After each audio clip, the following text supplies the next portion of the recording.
Hey, this is U.S.JAC, and in this video, I'm going to go over how presidential nominees are chosen through state primaries or caucuses. State primaries are administered by state and local governments, while caucuses are private meetings run by political parties at the county, district, or precinct level. State primaries are held for presidential, state, and local elections.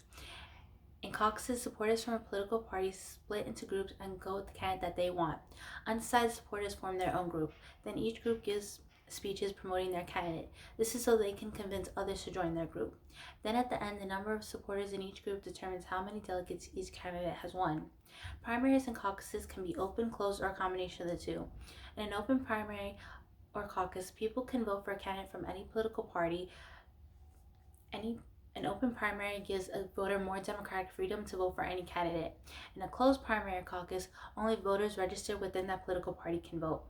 In semi-open primaries or caucuses, voters can vote for any candidate from any political party, but voters have to cast a party-specific ballot. In a semi-closed primary or caucus, voters who do not belong to a specific party can vote with whichever party that they want, but must join a political party before they can vote. Now, some states used to have a blanket primary. A blanket primary is where all candidates run against each other at the same time and are on the same ballot. Voters then vote for one candidate for each office. Whichever candidate gets the most votes moves on to the general election. But the U.S. Supreme Court ruled that as blanket primaries as unconstitutional, violating political parties' First Amendment rights of association. The states that held blanket primaries have altered primaries to a top two primary, where two candidates who receive a plurality of votes move on to the general election. In a top two primary, candidates are now separated by a political party on the ballot. So since states have different types of primaries, there are different types of majorities to elect a candidate from that primary.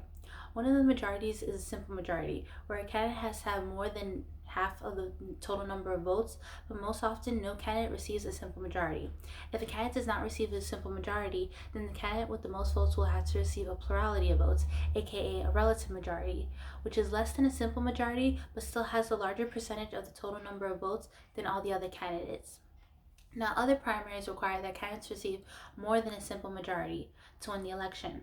This is a supermajority. One of the most frequent types of supermajorities is a two-thirds majority, where the candidate needs to receive two-thirds of the vote to win the primary.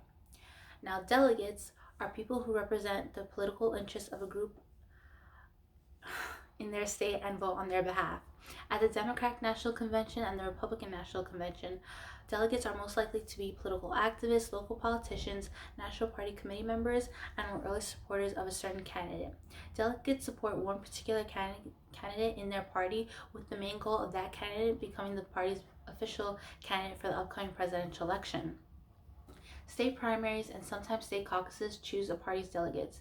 There are four types of delegates that help a party choose a nominee, depending on the party. For the Democratic Party, there are pledge delegates who have to vote for a specific candidate based on the state's primaries, caucus, or at the National Convention. There are three types of pledge delegates. District delegates are elected officials at the district level. At-large delegates are officials who are elected and distributed statewide, and then add-on delegates who represent elected officials or party leaders. Then there are unpledged delegates, aka superdelegates, who are not bound to vote for a specific candidate. Superdelegates are automatic delegates chosen at the National Convention, but can support any presidential candidate in their party. In the Democratic Party, superdelegates can be Democratic members of Congress, Democratic National Committee members, or former presidents or vice presidents.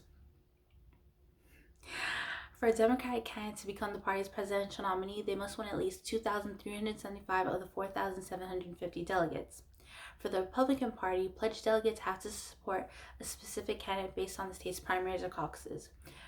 In the Republican Party, superdelegates are three members of each state's national committee who can vote for whichever candidate that they want, regardless of the outcome of state primaries or caucuses. A Republican candidate has to have 1,277 out of the 2,552 delegates to become the party's nominee for president. At the National Convention is where the winning candidate receives the party's nomination for president. Whether your state has a primary or caucus, this is the first step of electing the president.